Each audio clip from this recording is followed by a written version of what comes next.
Good morning. Hi, I'm Quan Tracy Cherry, and I just want to talk about what's on the screen. But first, I want to just say that this is the 55th year anniversary of the assassination of Martin Luther King Jr. And he also had an attempted assassination in 1958, about almost 10 years before it actually was successful. And he was in Memphis, Tennessee, April 4th, 68, and he was there to mediate or to represent the union workers in sanitation in Memphis, Tennessee.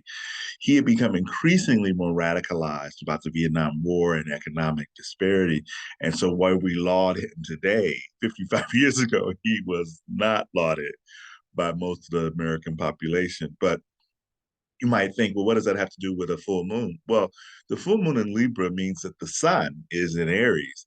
And, every 5 days of every solar month, of every month of 28, 30, or 31 days, hence solar, the moon gets her revenge. She is as large of a presence in the sky as the sun, 2 days before the full moon, the day of, and then 2 days after. And so, from our perspective on Earth, where we're playing out this drama of what is karma, what is dharma, what is reincarnation, all of the things that elevate us to theoretically elevate us to a state of grace, is about the moon because the moon represents our attachments. The interuterine 8 to 9 month head start of the auditory experience that we get from our mothers and fathers and her surroundings encapsulate our moon sign. And it's really important, particularly if you have children, to know where their moon signs are. And in your own case, if you know what your moon sign, where it is, then you can feel a sense of where's your inner child? Where do you need to be fed? Remember, the moon rules or is connected to Cancer, which is key phrase is I feel. So feelings can detach us from that executive front lobe. And so this full moon of I am Aries, and then the moon being in we are Libra or I balance Libra. Libra moons have a propensity to put other people's needs first in the hope that those scales of justice, hopefully divine justice, will be balanced. And so one of the things that Libra moons are taught, I have one, is to understand that when you give freely, it comes back to you for sure. However, excuse me, it may not come back from the person to whom you've given it. So that's why it's important to check that instinct to give, to check that what's the motivation. Hashtag instincts, hashtag intention, hashtag our raw material intention week. Uh, Point that I want to make about this particular full moon, and this chart is around Kansas City. I could do Washington, D.C. and get into all the political stuff, but I'm a little bit war weary. But the first thing I really want to make sure that we talk about is this is the first full moon after Pluto has gone into Aquarius, and he will be there until June 11th of this year. So before Pluto was discovered or allowed us to know that he was there in 1930, the moon basically took care of some of that dark taboo undercurrent that Pluto now has elevated from the underworld, the taboos of psychology, the taboos of the ability to understand how to use and transform your ego in mutual negotiations with consensual relationships with other people. Pluto is connected through his rulership of Scorpio, and then Mars being the how we act on our desires. The Pluto energy is what's taboo, what's shadow. Do we embrace the shadow? And come on, the Hydra in the Hercules labors of Hercules, when he cut off one head of the Hydra, three sprouted. So that's a metaphor for the fact that you don't cut off the monster's head, you bring the monster into the light. And that's why Leo, Scorpio, um, it's very important that these energies, Scorpio is the intense darkness at mid fall, and Leo is the sunlight. So we need both of them in some sort of balance. Because after all, the sun produces a shadow on Earth. our ego, our consciousness, and do we radiate freely? Do we give love freely? Then we give love to our shadows and other people's shadows. And the full moon is where we're balancing the shadow of the Aries, which can be too self-absorbed in the moment, not necessarily just selfish, consciously saying it's all about me, but just thinking of themselves first. And if you have major energy in Aries, that's what you're here to learn. The sun is learning how to look out for its best interest, and then being a warrior energy, how to protect the interests of those who need it. Then Jupiter is in Aries until the middle part of next month, I think the 14th or 15th of May. So we've been learning over the past year how to develop a philosophy of healthy individualism, healthy self-centeredness. And with that Jupiter and Sun in Aries in the fifth house or the fifth classroom, then that means it's about a conscious structuring of how do you hope for it? Where do you just shine and radiate and bring people into your vibe, to your vibration? And then with Chiron also aligned, we could be doing some healing regarding the masculine consciousness that we tend to learn initially from our fathers or the metaphor of father, whether that's a coach, whether that's a therapist, whether that's a teacher, or whether that's the big G, God. But that energy of masculine, healthy masculine energy is follow through. Or week 11 in our raw material, aligning with intention. You can have all the intentions in the world or in the multiverses, but if there's no physical alignment, if there's no how do we make this work for everyone, showing up when you say you're going to show up. Let's just start there. Doesn't necessarily mean you know what you're going to do when you get there. Because I don't know about you, with my Aries rising, I don't ever know what's going to trigger me, positively or negatively. But I will say this, that you won't know that question if you don't show the F up.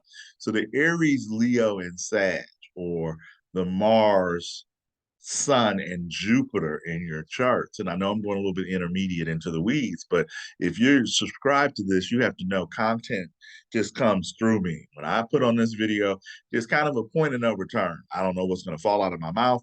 I just know that I'm looking at this chart and I'm speaking. And with the fact that in the Kansas City chart, we have Sagittarius rising, a very hefty Aries contingent or Aries entourage, with Mars being in Cancer, the ruler of Aries. Because you can't talk about Aries if you don't look at where Mars is. You can't talk about Scorpio if you don't look at where Mars is. Well, you can talk about it, but it's going to be an incomplete discussion. But in the whole discussion, if we're looking at Mars, and Mars is our cosmic dick, it's how we dick around, and so everyone has it. I don't care if you are he, she, they, the Mars energy is there. It's not a biological function, although it can serve that, but it is the ability to really nuance, particularly with his happy ass being in Cancer after spending so many months in Gemini since last August of 2022. He's happy since the beginning of spring that now he's an initiating water sign of nuance. Nuance. Cancer is the home, the metaphor of the turtle. I still love those sea turtles from Finding Nemo. I get a happy vibration. All I have to do is just look at them in my mind's eye, and it automatically elevates my spirit and lowers my blood pressure. Oh, LWB people, LWB, living my black. There's just a natural feeling of resistance, of not necessarily knowing when you show up, how will you be received? Period. So the Aries the Libra full moon is that balancing between the environments that we enter into. Hopefully, idealistically, Libra making love, not war, intending for peace. And the challenges to this would be the Saturn down here in Pisces. It's so easy with Saturn in Pisces over these next couple of years to presume or believe. Pisces' key phrase is I believe, and Saturn tends to run us on fear and limitation and lack. So if you're lacking faith, And I'm not talking about the organized religion aspect of it. I'm talking about faith in the bountiful nature of the cosmos. Now, remember, the cosmos, the cosmic energy has jokes. You drop the S, you get comic. So, cosmos, comic, what have you, if you can't make light or can't at least see the lesson in the loss, the lesson in the past, it's okay to say, oh, I have all of this experience. But in that, you can easily get stuck in thinking that the past is destined to repeat itself or the past is prologue. I mean, look at our legal system. Stare decisis. It's that ability to look at what was decided before, but the courts, and then the courts maneuver and work around that. I remember when I was taking constitutional law, I started reading a lot of the cases, and my grades reflected it because it was so politicized. It was so tied to history for the Supreme Court that we didn't discuss the history as law students. We just discussed what they decided. And, my ass was just like, I'm not reading cases of property before my ancestors weren't property anymore. Didn't do bad in property, though. Actually, did pretty good. But point is that Venus is just aligned with Uranus last week. So you may still be reverberating from a tower-like, restructuring of your foundations. What you presume to be true uh, is not.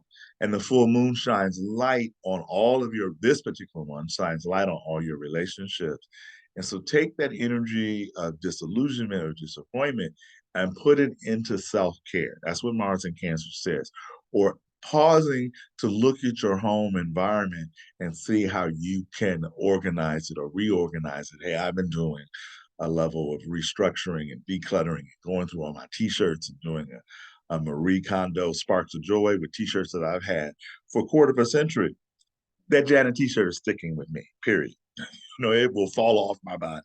But and that's in my Facebook and my other Instagram account called Bodhi Daddy, Bodhi and then Daddy. That's the lighter side of me. Yeah, there's a number of those lighter sides. But to recap, you got beautiful Pallas Athene in Cancer, and that's the one that jumps out of Zeus's head. So you may get an urge to celebrate more, to bring people into your home, or to just carry that celebratory vibe of the little things. The best things in life are free. And with the Libra moon and Pluto in Aquarius, it's about really accessing those deeper, profound, what I call Mariana Trench moments of just how we vibe together, how we commiserate together, and how we learn from the suffering and using all of those Aries energy, using all of those Aries energies to illuminate a certain innocence of have I stepped here before? Have I been here before? Where would I like to go that I haven't been? Or giving yourself the internal truth, internal permission to say yes. You don't have to run around and tell everybody, I'm going to say yes to everything you ask me to do. Because I'm going to tell you, Libra moons, if you got one or if you're vibing with that, or you want to bring that energy of Prince and Apollonia from back in the day, almost 40 years ago with Purple Rain, take me with you. I don't care where we go. I don't care what we do. Just take me with you. That's the Libra. And once the Libran energy decides to go with or to join with you, the relationship needs to be, chooses to be founded on grace and joy. This is Quan out. Happy full mooning and talking with you and seeing you soon. Remember to subscribe and go check out our raw material as well. Thank you.